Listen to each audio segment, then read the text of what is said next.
A man taken to the ground as our Fairbanks reporters were interviewing Health and Human Services Secretary Robert F. Kennedy Jr. Moments later, Senator Dan Sullivan tells us that man rushed Kennedy.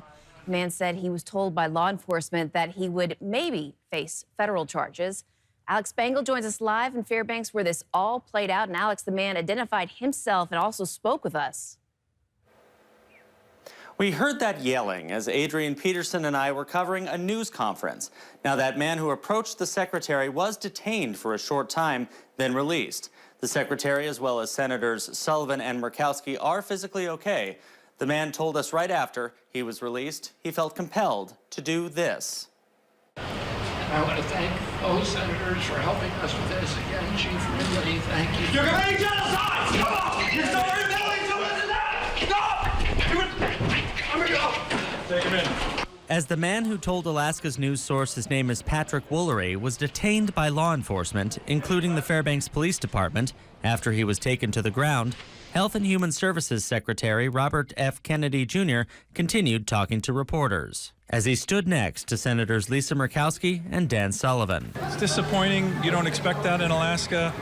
You know, we have our differences, but you don't see that was kind of a violent action there, and his team did a really good job of keeping him safe, but it's not appropriate. That's not who Alaskans are. A short time after he was detained, the man was released. Law enforcement have not confirmed his identity, but told us they trespassed him, telling him to leave.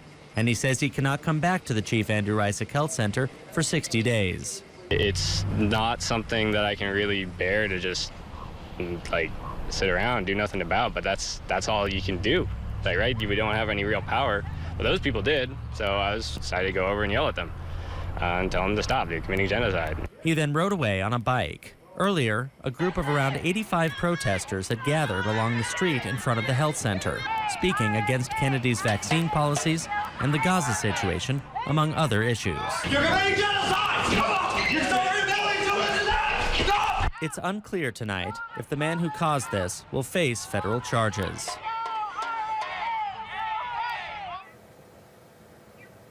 The federal charges question comes because the man told us he was told he may face them. For now, police say they told him not to come back to that property for 60 days, but no charges have been filed. We'll keep you updated. Alex Bengal, Alaska's news source.